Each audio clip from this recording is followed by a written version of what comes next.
What does your choice of cell phone say about you?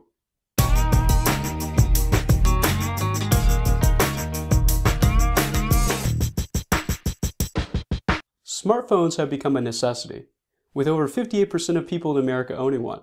Most people own either an Android or an Apple phone, and actually which one you choose can say a lot about you. I went to the campus of UC Merced to see if students there thought there were differences between iPhone users and Android users.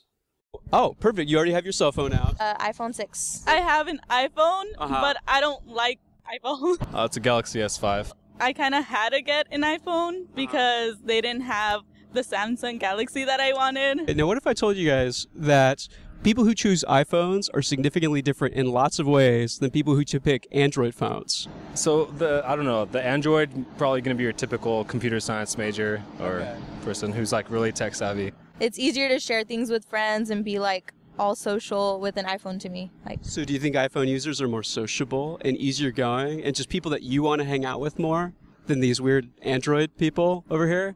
Maybe. Now, what if I told you that actually it's been shown iPhone users tend to be more creative than Android users? Would you agree or disagree? She's saying true over there. I would disagree because you can't really do anything with it.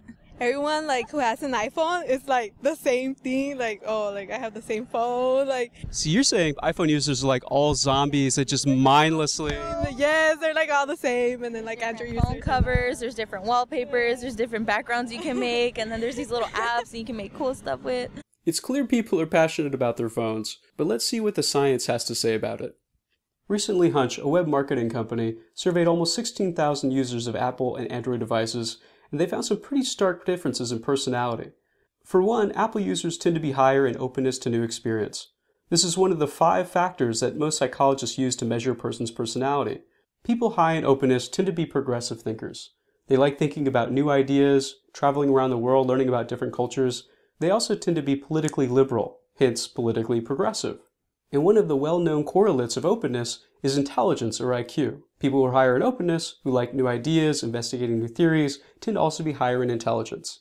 And indeed, they found that Apple users tend to be 71% more likely to travel abroad, 20% more likely to be politically liberal, and 11% greater in verbal ability. Apple users also tend to be higher in conscientiousness, which is again a cluster of related traits such as being hardworking, conscientious, organized, even a little bit perfectionistic. This has been shown in that Apple users tend to spend more time on apps related to work, such as Office.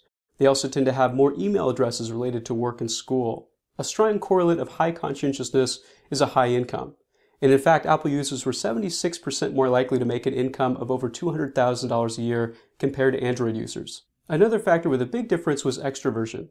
The web marketing company directly asked Apple users about their extroversion with such things as how sociable are they, how much do they talk to other people, and Apple users rated themselves 14% more sociable than Android users.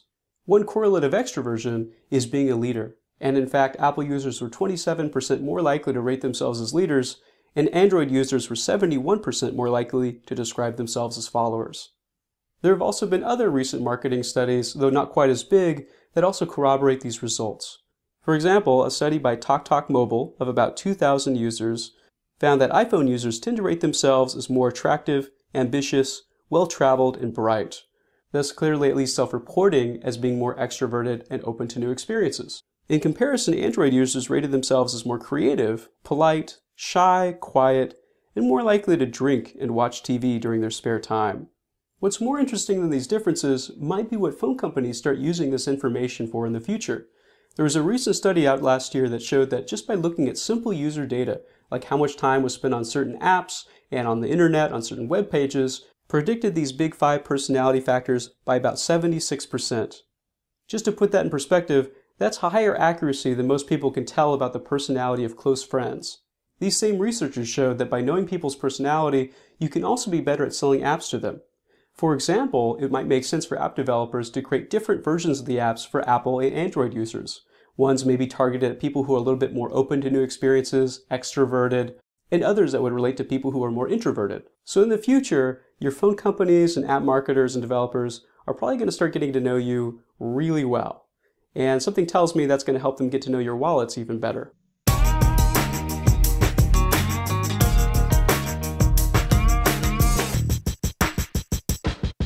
And why do you think people like Android? What's wrong with those people? There's nothing wrong with them. They simply have different, I don't know, they simply like their Android. You're so diplomatic. This is not what I want. I want you to get fired up and talk about how horrible Android people are. Okay, I guess I can make up that they're... No, don't do that. I'm kidding.